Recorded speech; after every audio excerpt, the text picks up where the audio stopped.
مساء الخير يا دكاترة. هنتكلم النهاردة عن السنورينج والسليب أبنيا. ايه هو السنورينج؟ السنورينج ده هو صوت الشخير، هو الصوت اللي بينتج من مرور الهواء في الاوروفارينكس، فبيحصل فايبريشن في السوفت بلد، يبدأ يتحرك فيعمل الصوت بتاع السنورينج ده. طيب يعني ايه كلمة سليب أبنيا؟ كلمة أبنيا يعني cessation of respiration، يعني التنفس وقف خلاص. السليب أبنيا دي يعني نفس العيان ده وقف أثناء ما هو نايم. It is an intermittent cessation of respiration during sleep، يعني بيحصل توقف للتنفس أثناء النوم. ماشي، التنفس بيقف لمدة ثواني، بعديها العيان بيصحى ويبدأ ياخد نفسه كويس. هو ايه السنورنج والسليب ابنيا ده يا دكاتره؟ ده عباره عن عيان وهو نايم يبدا صوت سنورنج سنورنج سنورنج سنورنج خلاص، ومره واحده نفسه يقف وصوت السنورنج يقف. بعد ما نفسه بيقف بيزيد نسبه ثاني اكسيد الكربون في الدم ويتقل نسبه الاكسجين، فده بيعمل له استيميوليشن ان هو يصحى، يعمل استيميوليشن للبرين انه يصحيه عشان يعرف ياخد نفسه كويس فيصحى يفوق. طب ايه مشكله السليب ابنيا دي؟ ان ممكن العيان في مره من المرات ما يصحاش فيموت وهو نايم، نفسه وقف ومات وهو نايم. يبقى هو السنورنج ده قلنا اللي هو الصوت اللي بينتج اثناء مرور الهواء في الاوروفارينكس نتيجه الفايبريشن بتاع السوفت بلد ده، صوت الشخير خلاص. السليب ابنيا ده intermittent cessation of respiration، حصل توقف للتنفس أثناء النوم during sleep، ممكن يبقى لمدة ثواني أو أطول، وبعد كده يبدأ العيان يصحى ياخد نفسه يتعدل وياخد نفسه كويس وبعدين يرجع ينام تاني. مشكلته ان ممكن العيان في اي وقت او اي مره من المرات اللي بيحصل فيها السليب ابنيا دي ما يصحاش. طيب ايه هي الاسباب بتاع السليب ابنيا وايه انواع السليب ابنيا؟ اول نوع اسمه سنترال سليب ابنيا.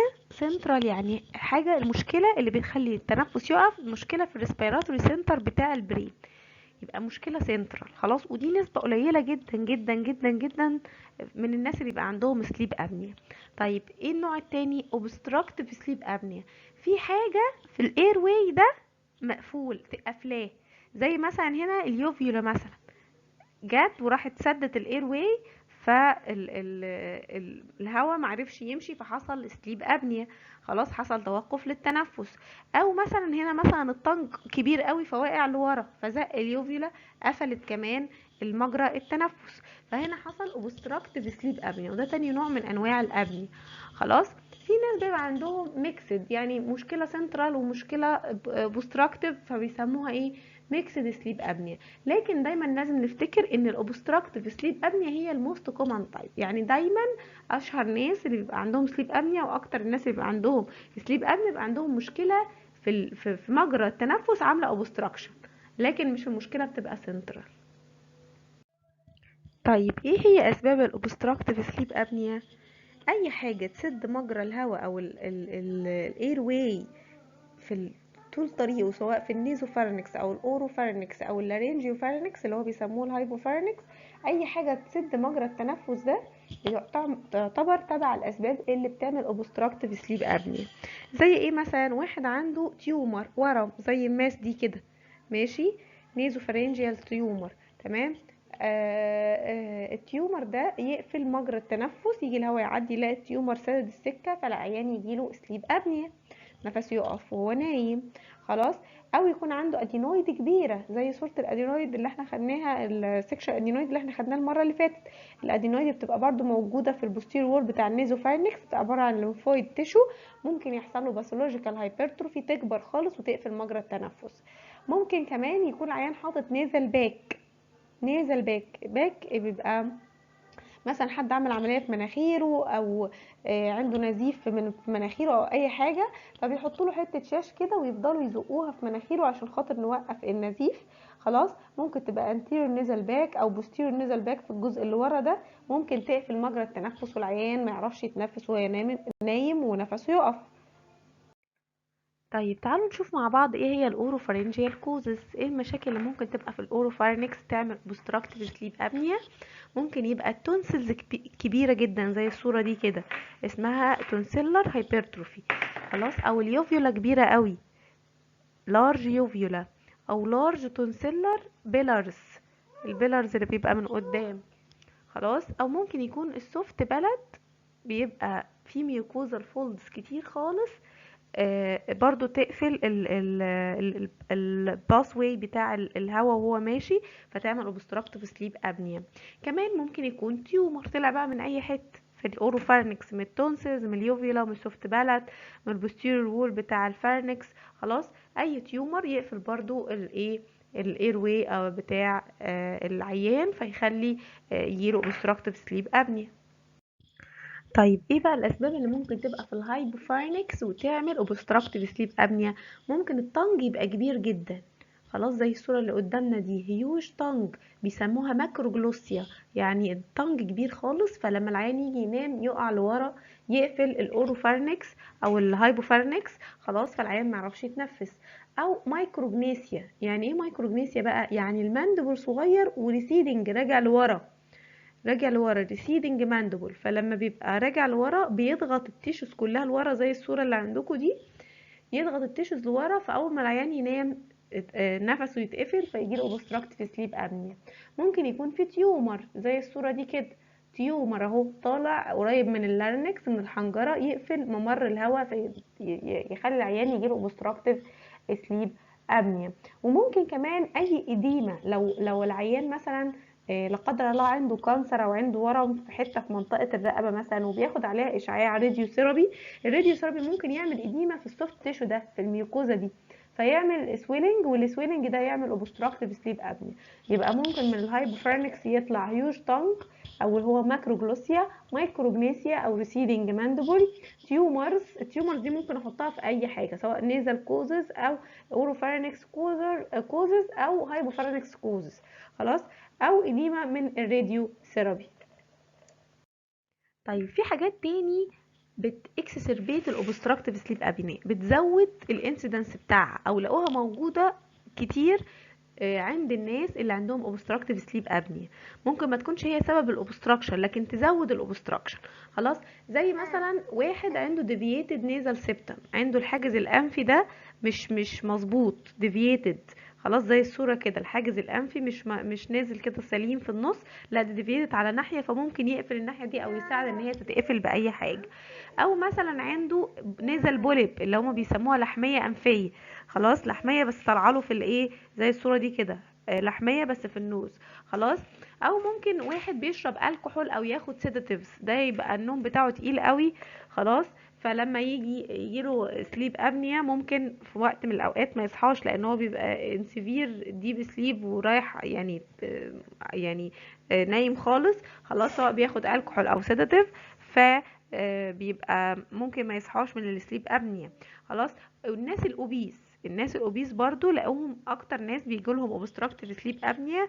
خلاص، وخصوصا الناس اللي عندها شورت نيك، النك بتاعتها بيبقى اوبيز وعنده شورت نيك، بيبقى كل السوفت تيشو كده مضغوط في حته صغننه، فسهل ان اي حاجه تعمل اوبستراكشن. طيب ايه الكلينيكال بيكتشر بقى؟ العيان بيشتكي من ايه؟ بيشتكي من loud snoring during sleep، يبقى صوت الشخير عالي جدا، which followed by period of apnea، بعد كده نفسه يقف، وبعد كده يصحى بقى leading to arousal from sleep، يبدأ يصحى. طب ليه بيصحى؟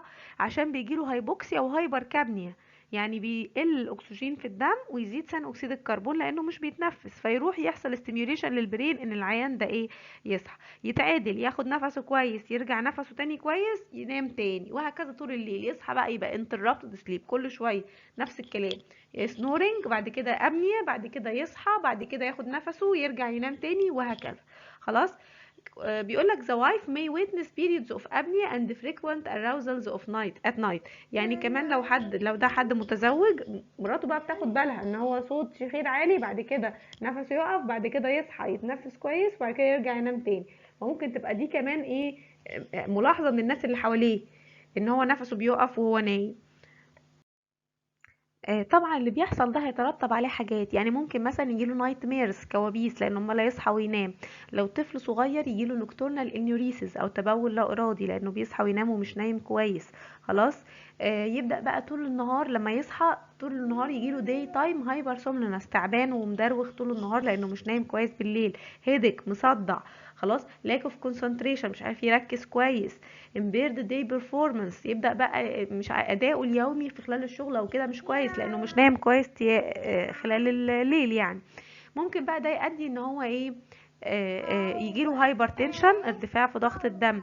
وممكن كمان لو انا عملت كلينيكال اكزامينيشن للعيان ده هلاقي نسبه كبيره ان هو اوبيز والشورت نيك، ان هو ممكن بنسبه كبيره من العيانين يبقوا اوبيز تخان، خلاص، وعندهم شورت نيك، فالسوفت تيشو بيبقى مضغوط في حته صغيره وسهل ان اي حاجه تعمل له اوبستراكشن. او زي ما قلنا بقى لما نيجي نعمل اكزامينيشن للعيان ده بقى اجي افحصه، هلاقي ان 70% من العيانين دول بيبقوا اوفر ويت او اوبيس، عندهم شورت نيك، عندهم هايبر تنشن، ارتفاع في ضغط الدم.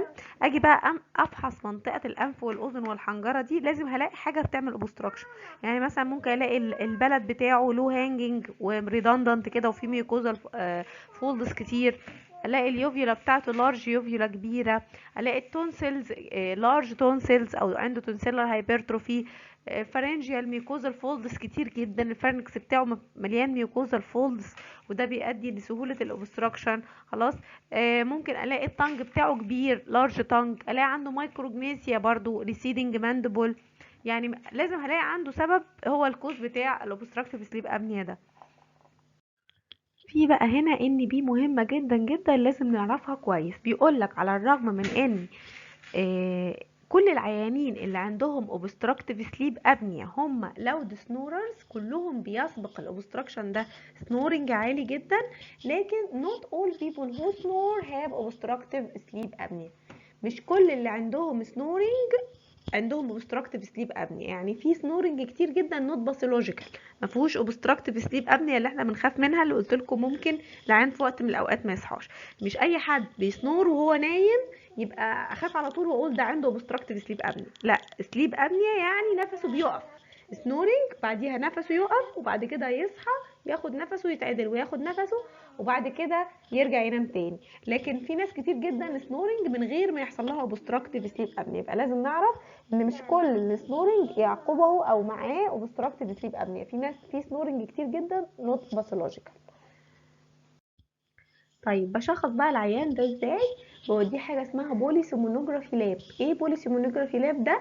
اللي هو بيسموه كده معمل النوم بالعربي، بوليسومونوجرافي لاب ده معمل النوم. ايه معمل النوم ده؟ بيبقى عباره عن مكان مهيأ للشخص اللي هو العيان ده واللي بيشتكي من سليب ابنيا انه ينام فيه، وفي طبيب طول ما هو نايم في وصلات متوصله بيه، بيشوف بقى يقيسه الاي اي جي او يعمل له رسم مخ وهو نايم، يشوفه هو هل بيلحق يدخل في ديب سليب وياخد دوره نوم كامله ولا بيصحى على طول. يشوف له الاي سي جي بقى، يعمل له رسم قلب، يشوف نظام ضربات قلبه عامله ازاي، يحط بقى بالس اوكسيمتري يشوف نسبه الاكسجين ونسبه ثاني اكسيد الكربون في دمه عامله ازاي، لان احنا قلنا هو عشان يصحى لازم نسبه الاكسجين تقل ونسبه ثاني اكسيد الكربون تزيد. يحط بقى حاجه كده على الماوث والنوز تشوف الاير فلو بيقف ازاي او امتى او بيقف من انهي ناحيه فيهم والاوبستراكشن جاي منين، خلاص، ويتابع كمان الريسبيراتوري موفمنت بتاعته، خلاص. فده اسمه بوليسومونوجرافي لاب.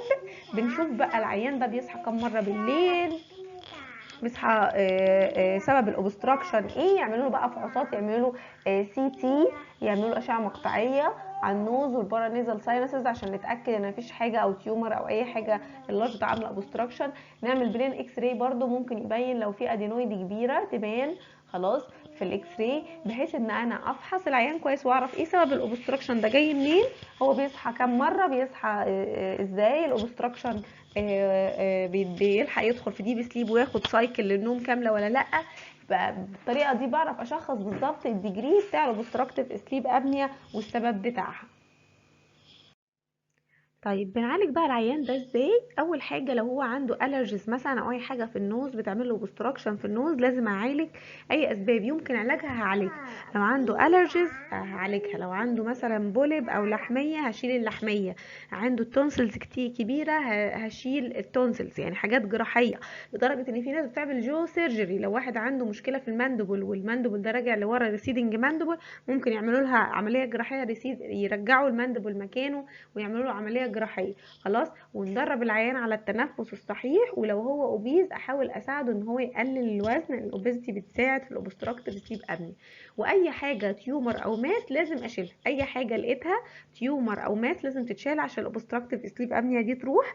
خلاص. ولو حاجه مثلا هو العيان مثلا عنده لارج تانج او لارج يوفيولا وخايف يعمل عمليه جراحيه او اي حاجه زي كده، لازم عشان خاطر العيان ده يكمل وما خافش عليه انه في وقت من الاوقات يجيله سليب ابنيا وما يصحاش، لازم هو نايم يلبس حاجه اسمها سيباب. سيباب ده اختصار كلمه continuous positive airway pressure. ده عباره عن ايه؟ جهاز كده زي اللي في الصوره كده، بيدي الهواء بضغط، يعني الهواء بيندفع للجهاز التنفسي بضغط معين، بحيث انه لو قابله اي obstruction يفتح الاوبستراكشن ده. فالعيان وهو نايم حتى لو لسانه مثلا وقع او اليوفيولا وقعت لورا وسدت مجرى التنفس، الجهاز ده بالبوزيتيف بريشر اللي بيعمله يفتح الاوبستراكشن ده ويخلي العيان ما يجيلوش سليب ابنيا وهو نايم. وممكن يستمر بقى ينام بالطريقه دي طول حياته. يعني لو هو مش عايز يصلح السبب، او السبب مثلا خايف يعمل عمليه او حاجه، خلاص ممكن بقى يستمر بالجهاز ده طول حياته هو كل ما ينام، لان هو ممكن في وقت من الاوقات زي ما قلت لكم ايه ما يصحاش. يبقى بنعالج ازاي؟ لو هو عنده الرجيز او اي حاجه بتعمله نيزل اوبستراكشن، ديفيتد سيبتم، اي حاجه بعالج الالرجي، بصلح لو في ديفيتد سيبتم، بصلح لو عنده تونسلز كبيره او ادينويد كبيره بشيلها، ممكن اعمل جو سيرجري اصلح الماندبل. خلاص، اعلمه البريسنج تكنيكس. ولو هو اوبيز اساعده ان هو يفقد الوزن. ولو هو بقى حاجه مش قادر يعملها عمليه او خايف يعملها عمليه زي اللارج تانج او اللارج يوفيولا او ايا كان، لازم ينام وهو نايم حاجه يلبس حاجه اسمها ايه continuous positive airway pressure، اللي هو السباب ده بيدي الهواء بضغط، فيخلي لو في اي اوبستراكشن في الطريق يتفتح والهواء يوصل لللنج، فالعيان ما يجيلوش سليب ابنيا، فابقى خايفه عليه مثلا ان هو ما يصحاش او لا قدر الله يموت وهو نايم. احنا كده يا دكاتره يبقى خلصنا الاوبستراكتيف سليب ابنيا. بشكركم جدا. ثانك يو.